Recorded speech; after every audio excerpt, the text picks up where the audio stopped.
On today's episode, we are going to continue our summer series with funny stories that have happened to Rusty and to me during our marriage. And for these, you better have or not have a weak stomach, because we're going to be talking about in sickness and in health. It's going to be a good one. Stay tuned. Hey everybody, welcome back to another episode of the Redeemed Marriage Podcast. This is Rusty and Heather Bryant, and we're excited to be back with you again today. We are doing funny stories. And if you guys could just be a fly on the wall sometimes when we're doing this podcast, these are funny stories in and of themselves. So Heather doesn't usually do the intros, and she's going to kind of take the lead on these stories today. And it took four takes, and we do the entire podcast every single time in one take. We had to do 4 takes just for the intro. Tickled. And I know somebody listening was like, she said Rusty and me. That's not right. It's supposed to be Rusty and I, but it is Rusty and me. It's correct grammar. I just can't look at you because I'll just start laughing or you'll start laughing. So I know, I can't help it. Well, we made it through. The intro. I'm not even sure what the intro said because I heard it 4 different ways, 4 different times. So I'll have to go back and listen and see what the final cut happened to be.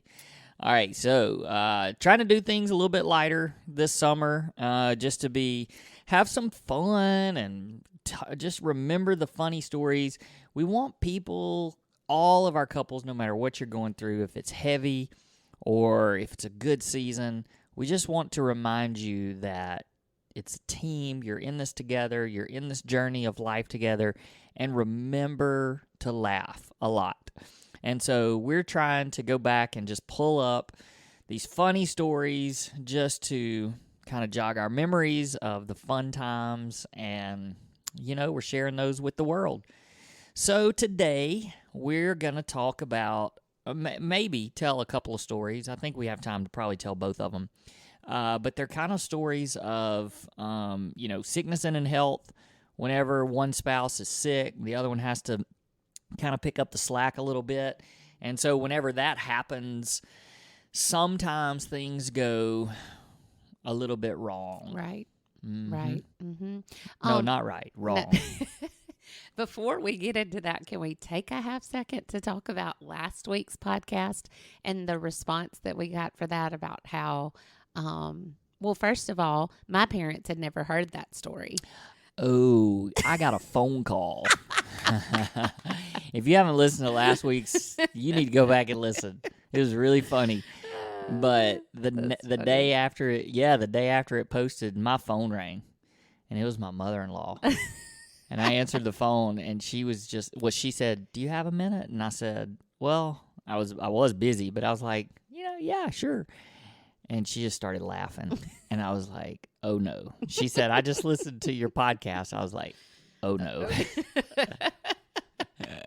So that was funny. Good times. Good times. Okay, so this week's story, I am going to take the lead on these because, and I think I can tell them both pretty quickly.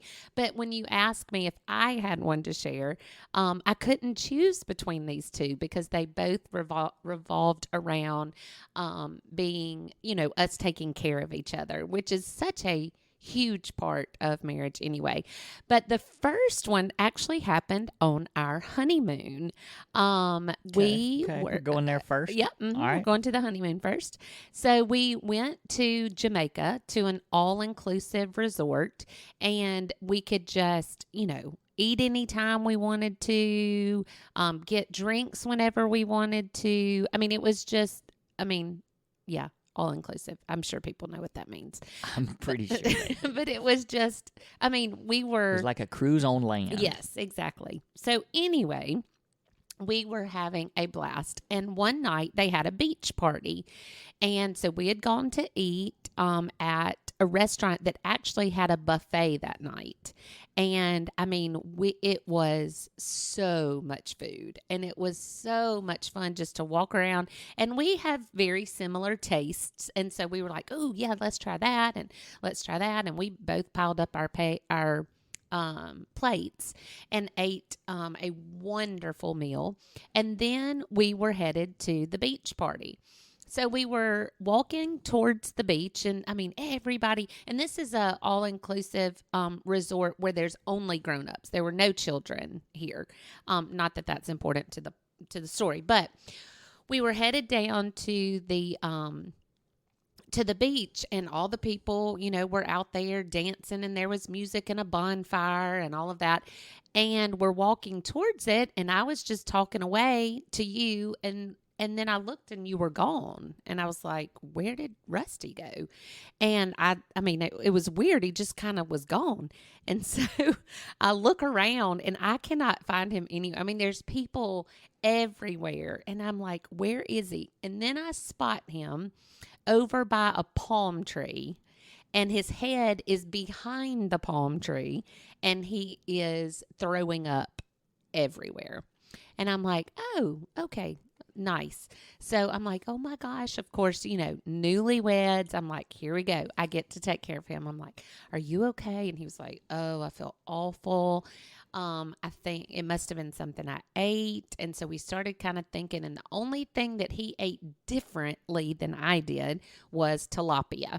And I remember you saying when you ate it, oh, this doesn't taste very good. Mm-hmm. But you took a couple of bites. Yeah, it wasn't much. I mean, it was wrapped. It was like wrapped in like foil. Foil. And so I had opened it. And I'm not much of a fish eater anyway, but I always try things. So I was like, I'm gonna try it. And I took a couple of bites, and I was like, this doesn't really taste good. But I also didn't know what it was supposed to taste like because I'm not a real big fish eater. Yeah. So, and I didn't eat that, but it was the only thing that you ate that I didn't. So we were pretty sure that that's what it was. And I was like, oh my gosh, I bet you have. Well, I was hoping that maybe it would just come up and you would be better. But evidently he had food poisoning. So we go up to the room, and I mean, he was so sick. He was sitting on the potty and throwing up in the bathtub, at the same time. That's a lot of information for our listeners. I told him they can't have a weak stomach on this one. That's as graphic as I'm going to get. So really, really, really sick. Well, and he was telling me that he was feeling weak. Well, let me just give you a little backstory. I do not like to be sick. I do not like to especially throw. Oh, I love to be sick. I don't. Okay, let me rephrase. I hate to throw up. Like, I would rather have the flu for a week than throw up for 24 hours. I can't stand to throw up. So, growing up, my dad would always sit with me when I was sick, like always. My mom would lay in the back bedroom with a pillow over her head if we were throwing up, going, la, la, la, la, la, la. But my dad was always there. So, we had the little bathroom where there was a tub and a potty and then the sink all in one little space, no individual doors. So he would sit on the edge of the tub while I was throwing up in the potty, and he would have a wet rag, and he would, you're okay, take a deep breath, because I always am like, I can't breathe, and he was like, and sometimes he would laugh at me, but he was always just right there. You're fine, I'm here, here's some water. I mean, like, took care of me. So that's all I've known, like literally all I've known. So I'm like, okay, I can do this. So I get a wet rag and I get a bottled water, and I open the door, and I'm like, hey, and you say, get out. I was like, what? And I was like, oh, okay. So I go and I sit in the middle of the bed. I just remember sitting in the middle of the bed just sobbing. And I was like, I don't know. He doesn't want me to take care of him. And obviously I wasn't doing it right. So I even went down to the nurse, and they were like, they sent him up some medicine, or the nurse came up, I think, and gave you some medicine. And I kept calling, and I'm like, he's still sick. He's still sick. And they were like, if he gets sick one more time, we're taking him to the hospital. And I was like, oh, Lord, please don't get sick. And you didn't get sick after that. And you actually woke up the next morning feeling fine, weak, but fine. And we ended up going scuba diving or snorkeling or something the very next day. Yep. So it didn't ruin the whole trip. No, but it was miserable. I've had food poisoning, I think 4 times, which is probably That's a lot. I don't know that I've had it ever. But 3 of those were in another country. That's fair. So, yeah. Which has to be worse. Yeah, it is worse because you kind of want to die. And oh, that one was in another country. Sorry. Sorry. Yes, it sorry. was. I was trying to think through them. I was like, no, only twice, but I got it now. That was in another country, too. And one was in Birmingham, Alabama. Yeah.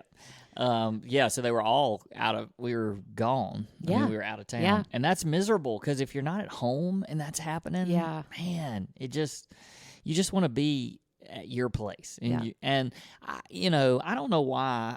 I've just always wanted to just kind of be, you just like you said, I've just wanted to be not alone. Like, I mean, it's okay that I know somebody's there, but I just don't need anybody, right there just trying to help you. And I just wanted to help you because, and I like, you do that for me. Like, still, when I get sick, you better be at least standing at the door saying, are you good? You need anything?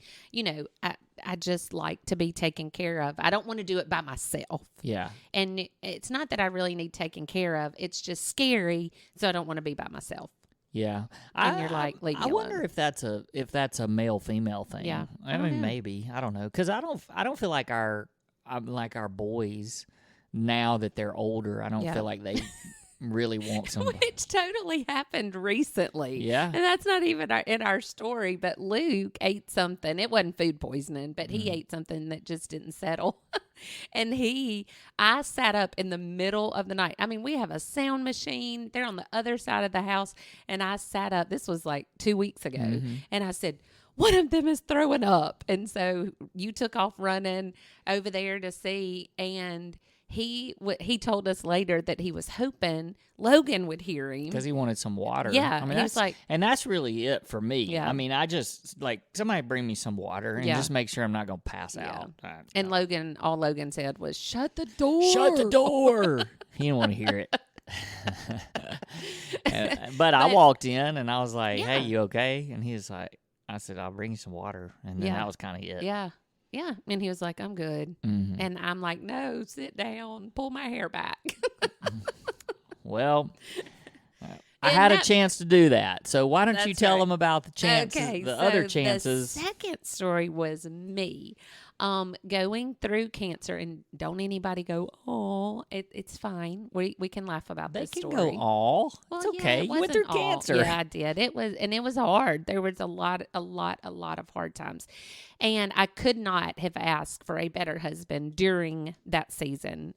It was a hard season, and he was just supportive and would do anything for me. And luckily, and a lot of people with chemo get nauseated, but that was, I think God knew, was just kind of blessed me in that area. So this isn't a throw up story. It's not a throw up story. Much worse. It wasn't a throw up story. And there were lots of health things that went on during that I'm like, oh gosh, I can't believe you had to deal with that. But this one is the funny one.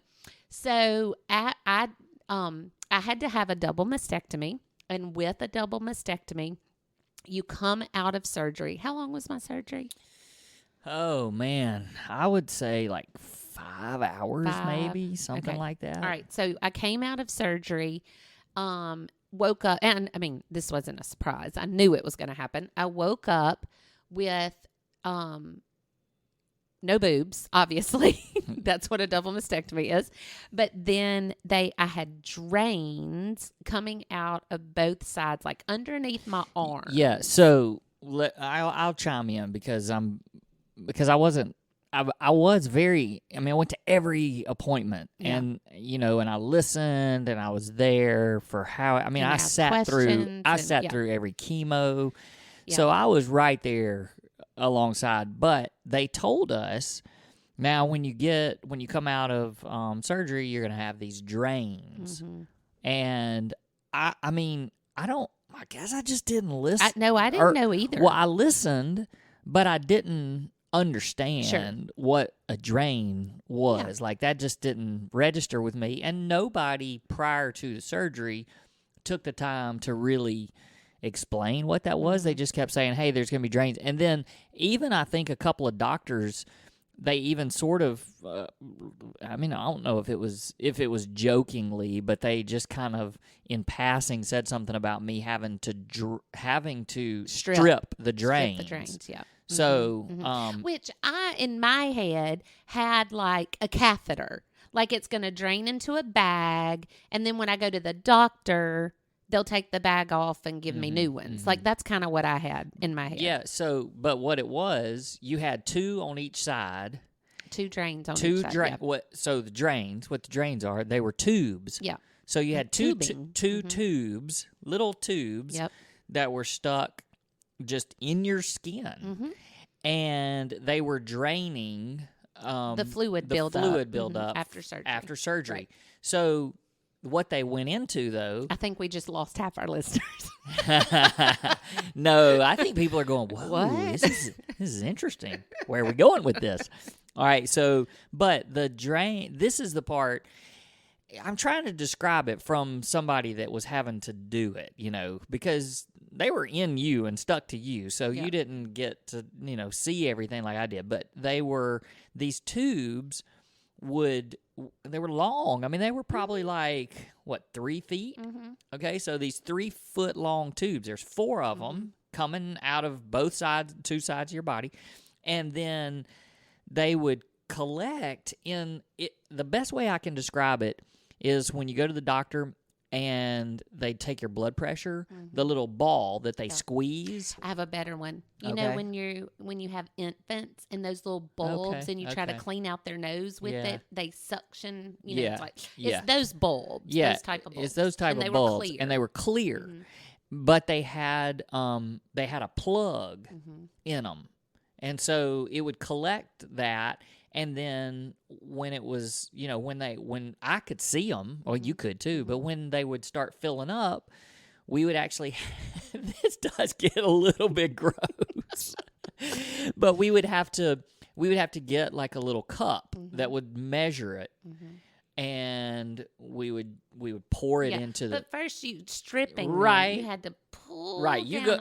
So you can go ahead. So he would pull down on the tubes, like squeeze them. Hold one end so it wasn't hurting me. I mean, this didn't hurt at all. Right. And then just pull down all the stuff that was in those tubes. Yeah, just squeeze it down. And it was bloody and yucky. I mean, come on, I had just had surgery. Right. That's what it was. So then, when it's all down in this bulb, you would have to pour it into the measurer and measure how much fluid and write it down. Yep. Because if it got to be too much, it's not good. Yep. If it was too little, it's not good. So it's supposed to gradually go down over time. And then I would just cap it back off. Close the bulb back up and and good to go. So we would do this in the mornings and we would do it at night. So twice a day, he was stripping my drains, all 4 of them. And then I would go to the doctor, and after about 5 or 6 days, they pulled out 2 of the drains, but then I had to keep the other 2 for a little bit longer. And so then it was just, we just got used to it, right? Yeah. Okay, well. So here's the funny story. So I'm still in the bed. So it had to have been early on because I moved to the den pretty quickly. I was tired of my bedroom. But I was still in the bed with my little sitting up thing that I had. And I just every day, you just can't imagine the I just was like, thank you for doing this. Like, you're the best. I mean, and he's like, are you kidding? You're the one that's having and going through this, and this is hard. And so we just kind of had this constant dialogue of, I know this is hard on you, he would say, and then I would just thank him so much for doing this. And it was always just a really sweet time. Well, he was stripping my drains, and it was when they were still really, really full. And he had the bulb, and he was trying to squeeze it into the cup to measure how much was in. And it wasn't coming out of the bulb. Like, he was like squeezing it, and there was nothing, just a little bit. Yeah, it was a little bit come out. So there was a little bit in there, but then it stopped coming out. Yeah, and we were like, there's still so much in there, and you've got to get this out. So, do you want to tell this part? No. Okay. So, he squeezed and tried to get it out, and all of a sudden, it goes like that, and it went into the cup. So it was because there. All right. I mean, you gotta get a little bit graphic here, but it was a clot. Like it was a clot, like a clot of blood that wouldn't come out. And so, but I couldn't really see that, and so I was like, "Why is this not?" And so I was like squeezing it, and I squeeze, it wouldn't come out, so I'm squeezing harder, and then it shot out, and it hit the cup, and everything that was already in the cup just splattered everywhere. I mean, all over. I mean, my face. Oh yeah. The back, the wall behind you, headboard, the wall, all over my sheets. It looked like I had been shot. Oh yeah, it looked like somebody came in and just started shooting up the room. It was.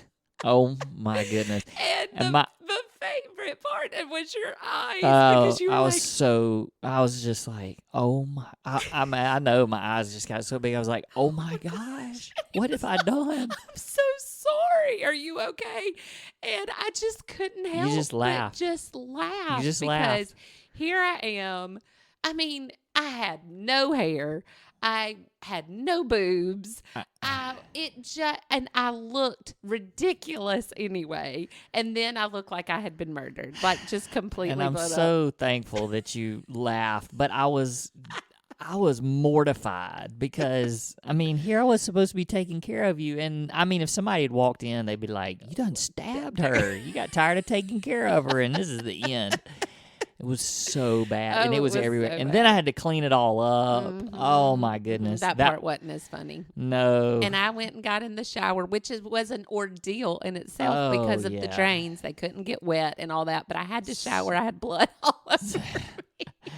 Oh, it was dear. funny. It was funny. So I know that there's people out there that have stories about sickness and health, and I don't know. There's probably not people that have that story. But hey, we just educated a bunch of people out there and got you a little laughter. But so as we tell these stories, though, like we said last week, we want to kind of look back on them with some sort of reflection, educational moment. What does that mean for your marriage? What did we learn from that? So that's where we are now. Yeah. So the obvious, and I think I stated the obvious last week too, is that there are going to be times where you have to take care of each other.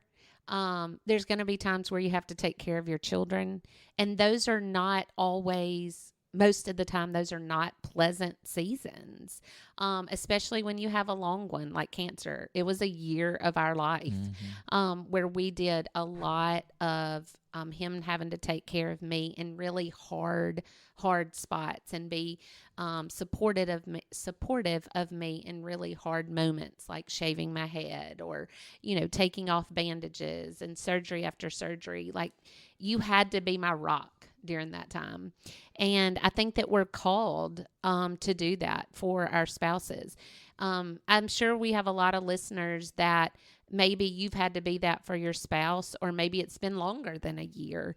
and you're weary of that. And so I want to encourage you that the season will end, and that there can be laughter in that, among the really, really, really hard times. And then those roles will shift.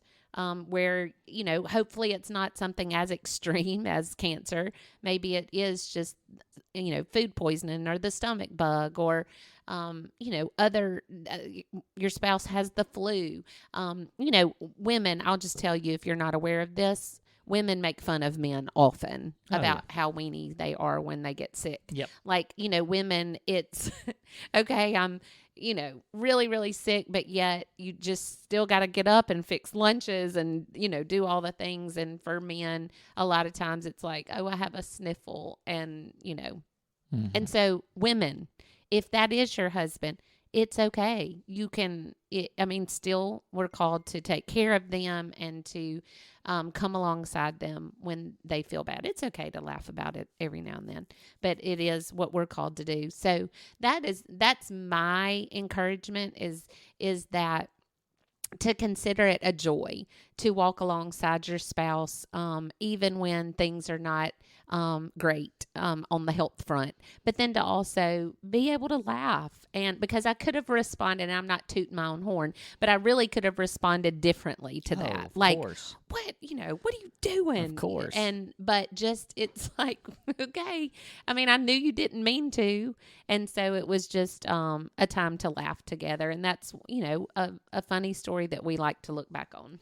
Well, I think for me, it was all of these stories were a great reminder of how we really need to be in tune with our spouse. And it's kind of like the love languages. You don't love your spouse the way that you want to be loved. You have to love them the way that they want to be loved. And it's the same when we're taking care of each other. You have to be in tune with your spouse to know what they want. So you don't take care of them in the way that you want to be taken care of. You take care of them in the way that they want to be taken care of.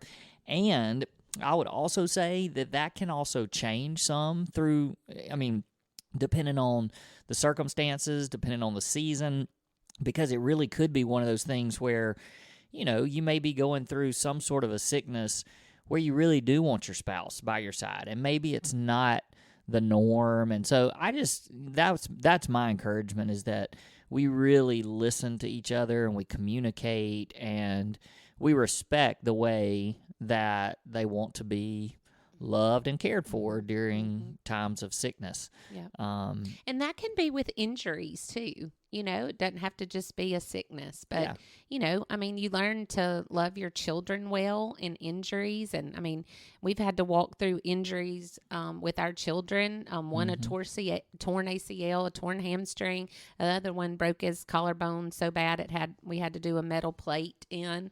And just learning to care for them. It's the same thing. You have to just be listening and open to how they want to be loved through that journey and how they want to be encouraged and supported. It's the same thing with your spouse. Yeah. That's great marriage advice. So, the next time your spouse is not feeling well or has an ailment or an injury or whatever, just be really in tune with how you can serve them best. And, I've said this so many times, but just walking through that, I have no medical background at all. And now I feel like I should have an honorary doctorate. But I that was such a great experience for me to just walk through that with you. Yeah. And, so just being able to do that and do it well.